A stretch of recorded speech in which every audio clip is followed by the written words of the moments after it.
Oui, parce qu'on a de petites inondations locales. des terres qui sont extrêmement sèches et donc avec un risque que en fait cette terre n'absorbe pas l'eau qui va tomber peut-être en quantité. C'est ça, les sols très secs absorbent très mal l'eau, c'est comme une éponge quand on veut la mouiller, quand on est très sèche, on a du mal à le faire. Et si par ailleurs les pluies, et c'est souvent le cas avec les orages, sont très intenses, c'est-à-dire qu'il pleut des gros volumes en très peu de temps, eh bien cette pluie va Mmh. malheureusement, au début en tout cas, être un petit peu perdue.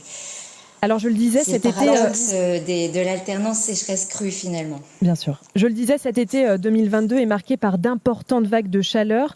Est-ce que le gouvernement a assez anticipé cette situation puisqu'on sait, on savait déjà que l'hiver avait été très sec?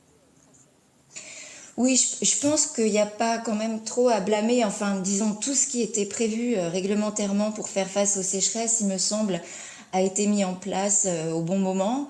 Les préfets et les préfets coordinateurs de bassin ont été mobilisés dès le printemps, hein. Donc, en revanche, peut-être que euh, ce qui n'a pas été peut-être assez anticipé, c'est le fait que le climat change, c'est-à-dire on gère là l'eau comme on l'a fait depuis une cinquantaine d'années, et le climat qui change, ça donne une nouvelle donne.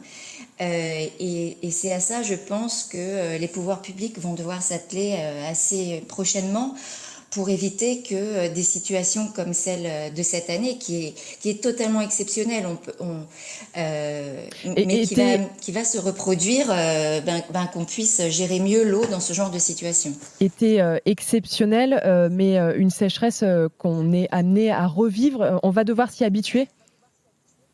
À mon avis, oui.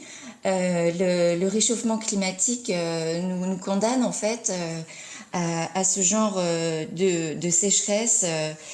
Elles seront peut-être pas toutes dans le futur aussi fortes que celles de cette année, mais on peut s'attendre à ce qu'il y en ait de plus fortes malheureusement.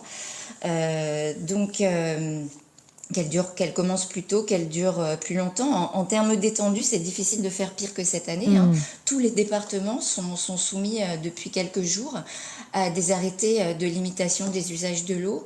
Il n'y en a que trois où il n'y a pas de restriction effective. C'est autour de Paris.